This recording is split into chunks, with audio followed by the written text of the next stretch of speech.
Om Shanti. Good morning. 19 दिसंबर 2021 आज Sunday है।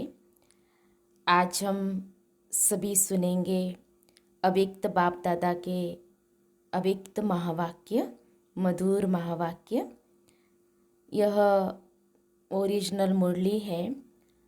13 दिसंबर 89 की यह मुरली है और आज की मुरली में प्यारे बाप दादा ने दिव्य ब्राह्मण जन्म की भाग्य की रेखाएं बताई हैं। 4 प्रकार की भाग्य की रेखाएं प्यारे बाप दादा ने बताई, जो हर एक के मस्तक पर चमक रही थी। तो 4 प्रकार की जो भाग्य की रेखाएं हैं, पहली ब्राह्मण जन्म की दिव्य जन्म की रेखा, दूसरी जो रेखा है परमात्मा पालना की रेखा, तीसरी रेखा है परमात्मा पढ़ाई की रेखा और चौथी जो भाग्य की रेखा देखी वो निस्वार्थ सेवा की रेखा। तो ये 4 प्रकार की रेखाएं बच्चों के मस्तक पर बाप दादा ने देखी। तो उसमें प्यारे बाप दादा ने बताया कि किसकी चमक ज़्यादा थी तो किसकी कम थी। तो अभी हम मुरली द्वारा सुनेंगे विस्तार से प्यारे बाप दादा के मधुर महावाक्य, अव्यक्त महावाक्य। आज मुरली का जो शीर्षक है वो बताया कि दिव्य ब्राह्मण जन्म के भाग्य की रेखाएं। आज विश्व रचयिता बाप अपने विश्व की सर्व मनुष्य आत्माओं रूपी बच्चों को देख रहे हैं। सर्व आत्माओं में अर्थात सर्व बच्चों में 2 प्रकार के बच्चे हैं। एक है बाप को पहचानने वाले और दूसरे है पुकारने वाले व परखने के प्रयत्न करने वाले। लेकिन है सभी बच्चे, तो आज दोनों प्रकार के बच्चों को देख रहे थे। सर्व बच्चों में से पहचानने वाले व प्राप्त करने वाले बच्चे बहुत थोड़े हैं और पहचान करने के प्रयत्न वाले अनेक हैं। प्यारे बाप दादा ने बताया सर्व बच्चों में से पहचानने वाले व प्राप्त करने वाले बच्चे बहुत थोड़े हैं और पहचान करने के प्रयत्न वाले अनेक हैं। पहचानने वाले बच्चों के मस्तक पर श्रेष्ठ भाग्य की लकीर चमक रही है। सबसे श्रेष्ठ भाग्य की लकीर है बाप द्वारा दिव्य ब्राह्मण जन्म की दिव्य जन्म की रेखा अति श्रेष्ठ चमक रही है। पुकारने वाले बच्चे अनजाने भी मानते यही है कि भगवान ने हमें रचा है, लेकिन अनजान होने कारण दिव्य जन्म की अनुभूति नहीं कर सकते। आप भी कहते हो हमें बाप दादा ने दिव्य जन्म दिया, वह भी कहते भगवान ने रचा। भगवान ही रचता है, भगवान ही पालनहार है, लेकिन दोनों के कहने में कितना अंतर है। आप अनुभव से, नशे से, नॉलेज से कहते हो कि हमको बाप दादा माता पिता ने रचा। देखो बाबा ने क्या कहा, आप अनुभव से, नशे से, नॉलेज से कहते हो कि हमको बाप दादा माता पिता ने रचा, अर्थात ब्राह्मण जन्म दिया। रचिता को, जन्म पत्री को, दिव्य जन्म की विधि और सिद्धि सबको जानते हो। हर एक को अपना दिव्य जन्म का बर्थडे याद है ना। इस दिव्य जन्म की विशेषता कौन सी है? साधारण जन्मधारी आत्माएं अपना बर्थडे अलग मनाती, फ्रेंड्स डे अलग मनाती, पढ़ाई का दिन अलग मनाती। और आप क्या कहेंगे? आपका बर्थडे भी वही है, तो मैरिज डे और पढ़ाई का दिन भी वही है। मदर डे कहो, फादर डे कहो, एंगेजमेंट डे कहो, सब एक ही है। ऐसा दिव्य जन्म कब सुना?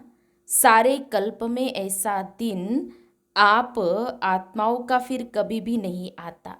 सतयुग में भी बर्थडे और मैरिज डे एक ही नहीं होगा, लेकिन इस संगम युग के इस महान जन्म की यह विशेषता भी है और विचित्रता भी है।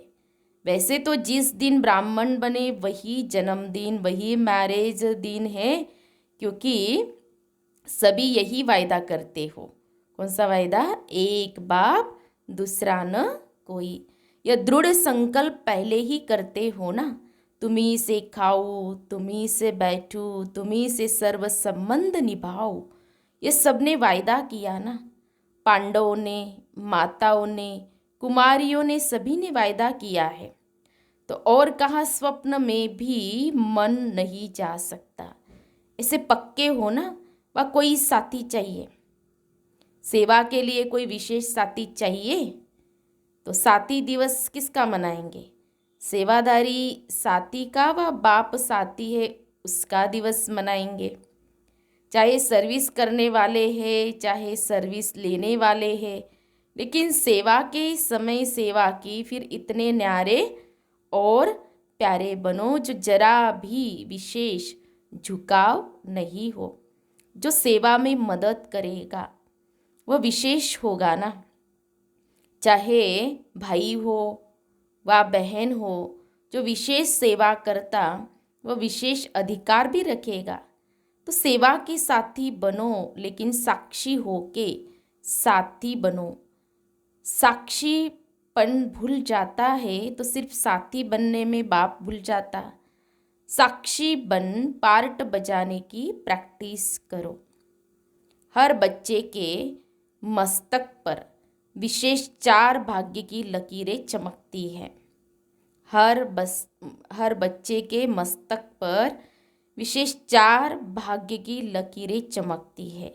एक दिव्य जन्म की रेखा, दूसरी परमात्मा पालना की रेखा, तीसरी परमात्मा पढ़ाई की रेखा और चौथी निस्वार्थ सेवा की रेखा।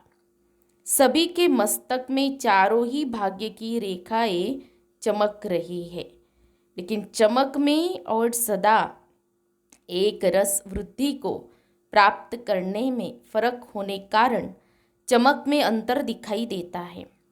आदि से अब तक चारों ही रेखाएं सदा यथार्थ रूप से चलती रहे, वो बहुत थोड़ों की है। बीच बीच में कोई न कोई बात में भाग्य की लकीर या तो खंडित होती है व चमक कम होती है, स्पष्ट नहीं होती। जैसे हस्तरेखाएं भी देखते हैं ना, कोई की खंडित होती, कोई की एक रस होती है, कोई की स्पष्ट होती है, कोई की स्पष्ट नहीं होती। बाप दादा भी बच्चों के भाग्य की रेखा को देखते रहते हैं। दिव्य जन्म तो सभी ने लिया, दिव्य जन्म तो सभी ने लिया, लेकिन दिव्य जन्म की रेखा खंडित होती व स्पष्ट नहीं होती, क्योंकि अपने जीवन अपने जन्म के धर्म में अखंड नहीं चलता, तो उनके भाग्य की लकीर खंडित होती। धर्म क्या है, कर्म क्या है, उसको तो जानते हो ना। ऐसे ही परमात्मा पालना में तो सभी ब्राह्मण चल रहे हो, चाहे समर्पित हो, चाहे प्रवृत्ति में हो, लेकिन बाप के डायरेक्शन से चल रहे हो। प्रवृत्ति वाले क्या कहेंगे? अपना कमाया हुआ खाते हो व बाप का खाते हो। बाप का खाते हैं ना, क्योंकि अपना सब कुछ बाप को दे दिया, तो बाप का ही हुआ ना, चाहे कमाते भी हो, लेकिन कमाया हुआ धन बाप के हवाले करते हो या अपने काम में लगाते हो। ट्रस्टी हो ना, ट्रस्टी का अपना कुछ नहीं रहता, गृहस्थी में अपनापन होता है। ट्रस्टी अर्थात सब बाप का है। अपने हाथ से खाना बनाते हो तो भी समझते हो ना ब्रह्मा भोजन खा रहे हैं। पहले भोग किसको लगाते हो? बाप को अर्पण करते हो ना। अर्पण करना अर्थात बाप का खाना, ब्रह्मा भोजन खाते हो। चाहे बच्चों के अर्थ भी लगाते हो, वह भी डायरेक्शन अनुसार लगाते हो। जैसे समर्पित बहनें व भाई भिन्न भिन्न कार्य में तन मन भी लगाते, तो धन भी लगाते हैं। ऐसे प्रवृत्ति में रहने वाले भी चाहे तन लगाते चाहे धन लगाते, बाप की श्रीमत प्रमाण ही अमानत समझ कार्य में लगाते हो। ऐसे करते हो ना। अमानत में ख्यानत अथवा मनमत तो नहीं मिलाते हो ना। तो परमात्मा पालना सब ब्राह्मण आत्माओं को मिल रही है। पालना की जाती है शक्तिशाली बनाने के लिए। माता की पालना का प्रत्यक्ष रूप क्या होता? बच्चा शक्तिशाली बनता है। तो ब्रह्मा माँ की पालना द्वारा सभी मास्टर सर्वशक्तिमान बने हो। लेकिन कोई बच्चे सदा शक्तियों को कार्य में लगाते और कोई बच्चे प्राप्त शक्तियों को अर्थात पालना को कार्य में नहीं लगाते, अर्थात पालना को प्रैक्टिकल में नहीं लाते। इसीलिए श्रेष्ठ पालना मिलते हुए भी कमज़ोर रह जाते हैं और भाग्य की लकीर खंडित हो जाती है। ऐसे ही पढ़ाई की लकीर, पढ़ाई का एम ऑब्जेक्ट ही है श्रेष्ठ पद को प्राप्त करना। शिक्षक बाप पढ़ाई सबको एक ही पढ़ाता, एक ही समय पर पढ़ाता, लेकिन जो श्रेष्ठ ब्राह्मण जीवन का व पढ़ाई का पद अथवा नशा है वह सबको एक जैसा नहीं रहता। फरिश्ता सो देवता स्टेटस को सदा स्मृति में नहीं रखते, इसलिए भाग्य की लकीर में अंतर पड़ जाता है। ऐसे ही सेवा की लकीर, सेवा की विशेषता है जो ब्रह्मा बाप ने साकार रूप में अंतिम वरदान रूप में स्मृति दिलाई। निराकारी, निर्विकारी और निरहंकारी। निराकारी स्थिति में स्थित होने के बिना किसी भी आत्मा को सेवा का फल नहीं दे सकते, क्योंकि आत्मा का तीर आत्मा को लगता है। स्वयं सदा इस स्थिति में स्थित नहीं है तो जिनकी सेवा करते वह भी सदा स्मृति स्वरूप नहीं बन सकते। ऐसे ही निर्विकारी, कोई भी विकार का अंश अन्य आत्मा के शूद्र वंश को परिवर्तन कर ब्राह्मण वंशी नहीं बना सकता। उस आत्मा को भी मेहनत करनी पड़ती है, इसलिए मोहब्बत का फल सदा अनुभव नहीं कर सकते।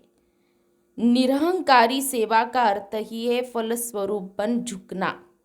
बिना निर्माण बने निर्माण अर्थात सेवा में सफलता नहीं मिल सकती।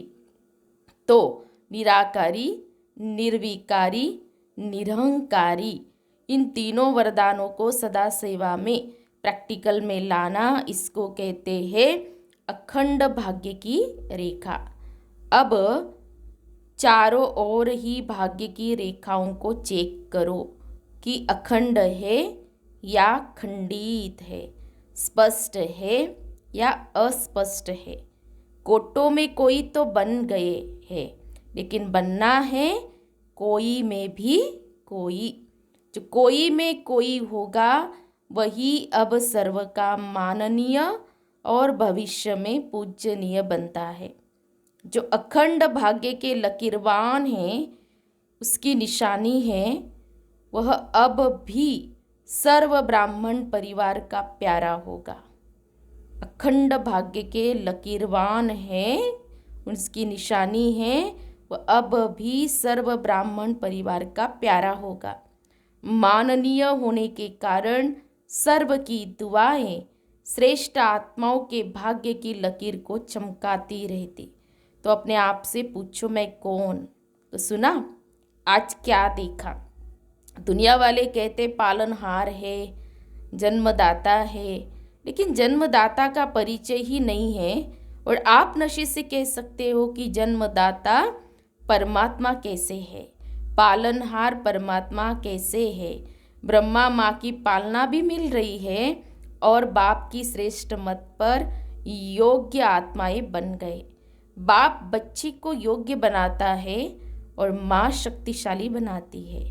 बाप बच्चे को योग्य बनाता है और माँ शक्तिशाली बनाती है। दोनों अनुभव है ना। अच्छा, गीता पाठशाला वाले ज़्यादा आए हैं। गीता पाठशाला वाले कौन हुए? गीता का ज्ञान सुनने वाले हे अर्जुन हैं। अर्जुन समझकर गीता ज्ञान सुनते हो या अर्जुन दूसरा है? मैं अर्जुन हूँ यह समझते हो? सदैव यह अनुभव करके सुनो, मैं अर्जुन हूँ, मुझे विशेष भगवान गीता का ज्ञान सुना रहा है। गीता पाठशाला वाले तो सबसे नंबर 1 निकल जाएंगे। इस विधि से सुनो तो आगे चले जाएंगे। टीचर्स, बाबा ने कहा कि इस विधि से सुनना है क्योंकि मैं कौन हूँ? अर्जुन हूँ, है ना। तो ये समझना है। तो टीचर्स को बिजी रहने के लिए गीता पाठशालाएँ अच्छी है। गीता पाठशाला चक्रवर्ती भी बनाती, बिजी भी रखती, वृद्धि भी अच्छी होती है, मेहनत कम लेते हैं, मददगार ज़्यादा बनते हैं। बलिहारी तो गीता पाठशाला वालों की है ना, इसलिए गांव वाले बाप को प्यारे लगते हैं। बड़े स्थानों पर माया भी बड़े रूप की आती है, गांव वालों को माया भी गांव वाली आती है। इसलिए बहुत अच्छे हो गांव वाले। ज़्यादा संख्या कहाँ की है, लेकिन अभी तो सभी मधुबन निवासी हो। तो सभी टीचर्स की परमानेंट एड्रेस कौन सी है? मधुबन है ना। वह दुकान है और यह घर है। जितने भी सेंटर से बाबा ने कहा वो सब दुकान है और मधुबन घर है। ज़्यादा क्या याद रहता है, घर या दुकान? कोई कोई को दुकान ज़्यादा याद रहती है, सोएंगे तो भी दुकान याद आएंगी। आप लोग जहाँ चाहो बुद्धि को स्थित कर सकते हो। सेवा केंद्र पर रहते भी मधुबन निवासी बन सकते और मधुबन में रहते भी सेवाधारी बन सकते हो। यह अभ्यास है ना। सेकंड में सोचा और स्थित हुआ। यह है टीचर्स के स्थिति की विशेषता। बुद्धि भी समर्पित है ना, या सिर्फ सेवा के लिए समर्पित हो? समर्पित बुद्धि अर्थात जहाँ चाहे वहाँ, जहाँ चाहे जब चाहे वहाँ स्थित हो जाए, उसको कहेंगे समर्पित बुद्धि। यह विशेषता की निशानी है। बुद्धि से समर्पित ऐसे होना, या बुद्धि से आधी समर्पित है और शरीर से सारी है। कोई कोई टीचर्स भी कहती है योग में बैठते हैं तो आत्म अभिमानी होने के बदले सेवा याद आती है, लेकिन ऐसा नहीं होना चाहिए, क्योंकि लास्ट समय अगर अशरीरी बनने की बजाय सेवा का भी संकल्प चला तो सेकंड के पेपर में फेल हो जाएंगे। उस समय सिवाय बाप के निराकारी, निर्विकारी, निरहंकारी और कुछ याद नहीं। ब्रह्मा बाप ने अंतिम स्टेज यही बनाई ना, बिल्कुल निराकारी। सेवा में फिर भी साकार में आ जाएंगे। इसलिए यह अभ्यास करो, जिस समय जो चाहे वह स्थिति हो, नहीं तो धोखा मिल जाएगा। ऐसे नहीं सोचो सेवा का ही तो संकल्प आया, खराब संकल्प विकल्प तो नहीं आया, लेकिन कंट्रोलिंग पावर तो नहीं हुई ना। कंट्रोलिंग पावर नहीं तो रूलिंग पावर आ नहीं सकती, फिर रूलर बन नहीं सकेंगे। तो अभ्यास करो, अभी से बहुत कल का अभ्यास चाहिए, इसको हल्का नहीं छोड़ो। तो सुना टीचर्स को क्या अभ्यास करना है, तब कहेंगे टीचर्स बाप को फॉलो करने वाली है। सदा ब्रह्मा बाप को सामने रखो और 3 वरदान याद रखो और फॉलो करो। ये तो सहज है ना। ये अंतिम वरदान बहुत शक्तिशाली है। इन तीनों वरदानों को अगर सदा स्मृति में रखते प्रैक्टिकल में आओ तो बाप के दिल तख्त और राज तख्त के अधिकारी जरूर बनेंगे। निराकारी, निर्विकारी, निरहंकारी, ये 3 वरदान। अच्छा, सर्व बाप समान, सदा नॉलेजफुल पावरफुल बच्चों को सदा भाग्य विधाता द्वारा श्रेष्ठ भाग्य की स्पष्ट रेखाओं वाले भाग्यवान बच्चे, सदा बाप समान त्रिवरदान प्राप्त हुए विशेष आत्माओं को सदा ब्राह्मण जन्म की पालना और पढ़ाई को आगे बढ़ाने वाले ऐसे अखंड भाग्यवान बच्चों को बाप दादा का याद प्यार और नमस्ते। हम रूहानी बच्चों की रूहानी बाप दादा को याद प्यार और नमस्ते नमस्ते। ओम शांति, ओम शांति, ओम शांति। गुड मॉर्निंग बाप दादा, शुक्रिया बाप दादा, पद्मा पदम शुक्रिया आपका। फिर है अव्यक्त बाप दादा की जोन वाइज बच्चों से मुलाकात, उसमें है महाराष्ट्र ग्रुप। तो सदा अपने को सर्व प्राप्तियों से भरपूर अनुभव करते हो, कभी खाली तो नहीं हो जाते, क्योंकि बाप ने इतनी प्राप्तियां कराई है। अगर सर्व प्राप्ति अपने में जमा करो तो कभी भी खाली नहीं हो सकते। इस जन्म की तो बात ही नहीं है, लेकिन अनेक जन्म भी यहाँ की भरपूरता साथ रहेगी। तो जब इतना दिया है तो भविष्य में भी चलना है, तो अभी खाली कैसे होंगे। अगर बुद्धि खाली रही तो हलचल रहेंगी। कोई भी चीज़ अगर फूल भरी नहीं होती तो उसमें क्या होती है, हलचल होती है ना। तो भरपूर होने की निशानी है कि माया को आने की मार्जिन नहीं है, माया ही हिलाती है। तो माया आती है या नहीं, संकल्प में भी आती है। माया के राज्य में तो आधा कल्प अनुभव किया और अभी अपने राज्य में जा रहे हो। जब माया जीत बनेंगे तब फिर अपना राज्य आएगा और माया जीत बनने का सहेज साधन सदा प्राप्तियों से भरपूर रहो। कोई एक भी प्राप्ति से वंचित नहीं रहो, सर्व प्राप्ति हो। ऐसे नहीं यह तो है एक बात नहीं तो कोई हर्जा नहीं। अगर जरा भी कमी होगी तो माया छोड़ेंगी नहीं, उसी जगह से हिलाएंगी। तो माया को आने की मार्जिन ही न हो। आ गई फिर भगाओ तो उसमें टाइम जाता है। तो मायाजीत बने हो, यह नहीं सोचो 2 वर्ष या 3 वर्ष में हो जाएंगे। ब्राह्मणों के लिए स्लोगन है, अब नहीं तो कब नहीं। अब समय की रफ्तार के प्रमाण कोई भी समय कुछ भी हो सकता है, इसीलिए तीव्र पुरुषार्थी बनो। अच्छा, फिर प्यारे बाप दादा का वरदान है, समय और संकल्प सहित अपने सर्व खजानों को विल करने वाले मोहजीत भव। समय और संकल्प सहित अपने सर्व खजानों को विल करने वाले मोहजीत भव। स्पष्टीकरण है, जैसे बच्चे को सब कुछ विल किया जाता है, ऐसे आप लोग भी बाप को अपना वारिस बनाकर सब कुछ विल कर दो तो विल पावर आ जाएंगी। इस विल पावर से मोह स्वतः ही नष्ट हो जाएगा। जैसे साकार बाप ने पूरा ही अपने को विल किया, वैसे आप लोगों की जो स्मृति है, समय और संकल्पों का खजाना है, उसे विल करो, अर्थात श्रीमत प्रमाण सेवाओं में लगाओ तो मोहजीत बंधन मुक्त बन जाएंगे। स्लोगन है, एक दो का स्नेही बनने के लिए सरलता और सहनशीलता का गुण धारण करो। एक दो का स्नेही बनने के लिए सरलता और सहनशीलता का गुण धारण करो। सूचना है, आज मास का 3रा रविवार अंतर्राष्ट्रीय योग दिवस है।